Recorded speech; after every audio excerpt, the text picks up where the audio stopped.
So, Guardians of the Galaxy Volume 3. Was that really the end of an era? I'm not so sure.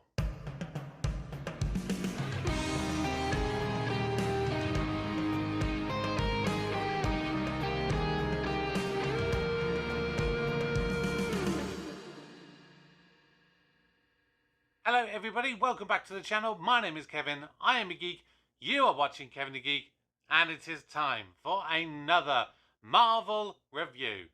If you are new to the channel, please do like the video, subscribe to the channel and turn on notifications. Please also do consider dropping your comments down below so you can let me know your thoughts on the latest Marvel movie. Now, just to make it clear, what I'm going to do in this video is I'm going to initially give my spoiler-free thoughts, and then I'm going to move over to talking spoilers. So, if you haven't yet seen the movie, you can still at least watch the first part of the movie. I'll let you know when I begin talking spoilers, so you can go away, watch the movie, and come and watch the rest of the video following afterwards. Right. So, overall initial spoiler-free thoughts. I enjoyed the movie. There were things I kind of take issue with and things that weren't necessarily great with it. But as an overall idea, I think what it has tried to do is to take all of the aspects and team dynamics and characterizations you've had in previous Guardians movies, and also then, you know, sort of like the Avengers movies where they appeared as well, and they've tried to adapt and evolve, and for the most part I think they did really, really well. What I will say is there was at least one character who I didn't feel was featured. I mean, they were featured very heavily throughout the movie, but for reasons which I will delve into in a moment, the focus of them wasn't so much on them in the current kind of timeline, and was dealing with a lot of flashbacks. So whilst they were there in essence, the character that we know and loved wasn't really there until maybe, I would say, the final kind of maybe 30 minutes or so of the movie. And it's a real fan favourite character, and that kind of detracted a little bit. The villain I thought was awful. I thought was absolutely abysmal within it. And there was another character who I felt was underwhelming because of the build-up to using this character, and just I didn't feel that there was quite enough lasting impact. I think there's a lot of potential for that character, but yeah, just lacking a little bit. So yeah, overall I think reasonably strong movie, minus a few hiccups here and there. It's definitely nowhere near as bad as Ant-Man and the Wasp: Quantumania, which I'll kind of touch on a little bit when I go into the details in a moment. But yeah, like I said, without being able to spoil too much, what I did see I liked, and you got more understanding of some characters, but I feel the ending, it didn't deliver in the manner which I would have hoped.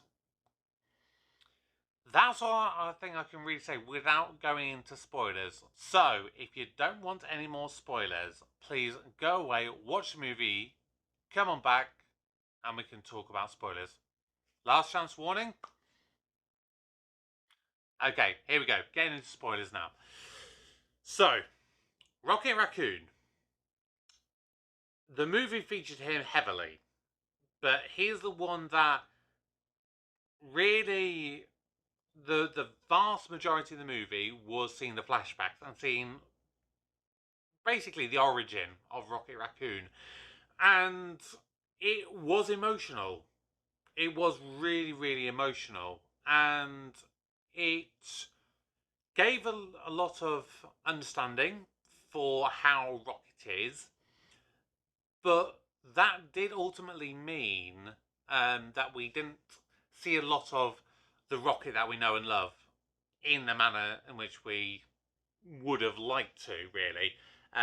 Because pretty much in the opening couple of minutes, you have a big fight scene with Adam Warlock, who I will touch on more details in a second. But there was a whole fight scene, and basically Rocket Raccoon. The plot of the movie revolves around trying to save Rocket's life because he's got some sort of kill switch around his heart because the people that created him basically put this thing in his body that would basically prevent anyone from accessing the technology that's within him. And that ultimately meant he was basically unconscious and awaiting the information to be able to revive him, which kind of happened in the maybe like last half an hour or so of the movie. And so, what we did see wasn't really Rocket. It was Rocket in his younger years when he's just been kind of converted from a normal raccoon to the Rocket that we know. But obviously it was quite early Rocket, and so you got to see a couple of friends of his. There was an otter, a walrus or seal, whatever you want to call it, and a bunny that they obviously kind of got converted in their own ways as well. And there were some real touching moments with those four in those little flashbacks, and it was quite heartbreaking and gut wrenching when those other three basically got killed off. And like I said, I think it really gives you then more of understanding and appreciation for why Rocket is the way that he is. But yeah, we just didn't have enough of Rocket. That for me is a little thing, not as big as some things. Not like the villain, which, well, I might as well talk about that now. Awful.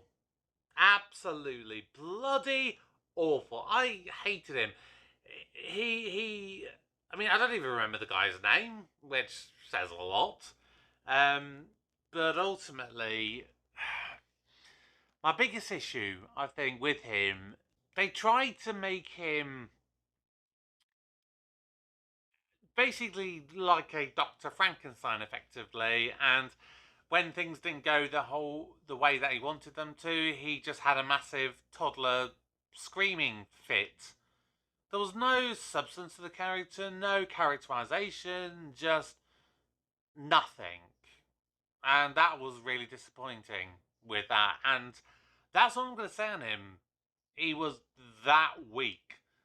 Yeah, I could definitely say arguably one of the weakest villains that there's ever been in any MCU movie. And there's been some bad ones. Now, the other kind of big thing I feel with this movie is the fact that all the stuff on this is the end of the Guardians of the Galaxy. This is the end of them, at least in the form that we have grown to know and love. And of course, we're losing James Gunn because he's going over to DC. I kind of kept thinking, how are they going to do all this? And you had the potential to go out on a big high and kill off Star-Lord. And for a moment, I thought they did. I felt it was cheap to kind of revive him. I mean, it gave Adam Warlock a chance to redeem himself a little bit. But, considering what happened with Yondu, I think, A, if they were going to kill off Peter Quill, I don't think it should have been done in the same way. I think that would have been quite weak and too similar. But also, Chris Pratt is a bankable star, and I can understand why, from a money aspect, they wouldn't want to kill him off. But ultimately, I think at least one of the characters should have died, personally. I really do.